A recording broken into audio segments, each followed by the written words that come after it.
Hey guys, it's Fancy and you're watching the Good Wives Network, and I have been on a couple panels tonight discussing this prescription pad going round and around. First, I was trying to figure out why we're releasing it now, because the timing of it seems very odd. However, I do remember that I was talking about it last week or the other day when I was telling people what was the final straw between me and Christy, and it was this prescription pad. And so now I feel like the prescription pad showing up all of a sudden, very sus. But here's what I think. Okay. After talking to a lot of people and listening to what they've said and to the explanations from Audrey, and then we plugged this in to Google and it came back with an answer to one of the people that I was talking with.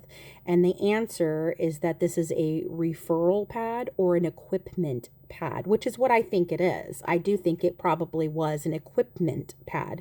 I don't think this is a specific doctor's pad.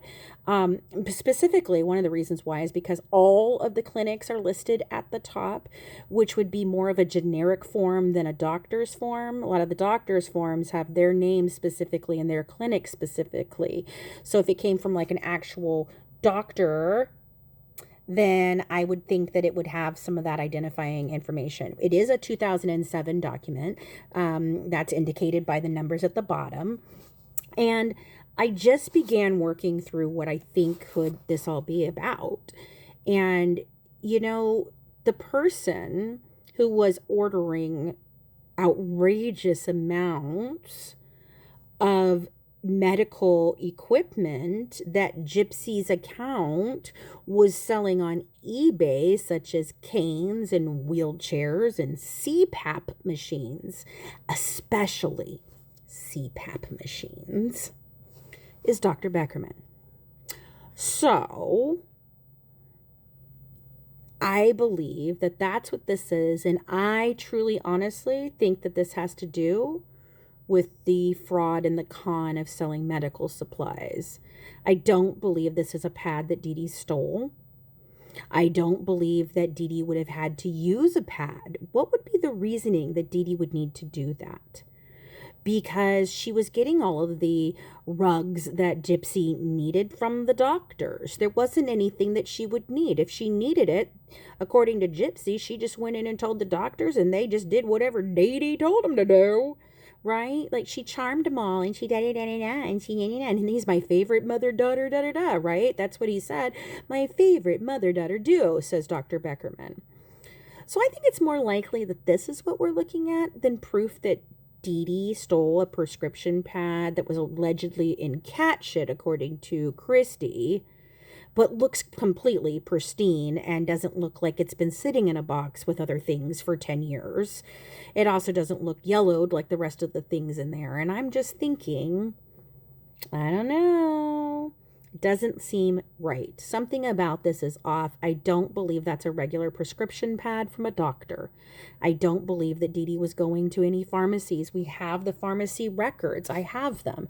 There would have been no reason for her to do this. The only thing I can think of is if this is part of the larger scam that we've heard about from David Blanchard with Dan Glidewell and throwing him under the bus and saying that there was a problem before with GYPSY and narcotics and Dan. So maybe that's what this is about. I don't know, but something is not correct about all of this. The timing of it is sus. Having it is sus. Because Christy, didn't you say that you turned it over to Mike Stanfield? So how did it magically appear in a box 10 years later in your home? And that wasn't a box that was just sitting in the attic either, Jibs. That's the box you got from Ryan. So did Ryan see the prescription pad? I know I didn't see it in that box when I looked through it. Something is wrong. I don't know what the heck's going on here, but my thought process is this has to do with the stolen the things that she was stealing and said, not stealing, but that she was getting and selling on eBay, which could have been stolen. Who knows? But that's my theory, is this is not just your everyday prescription pad that Christy found under the bed sitting in cat shit. No, I don't think so.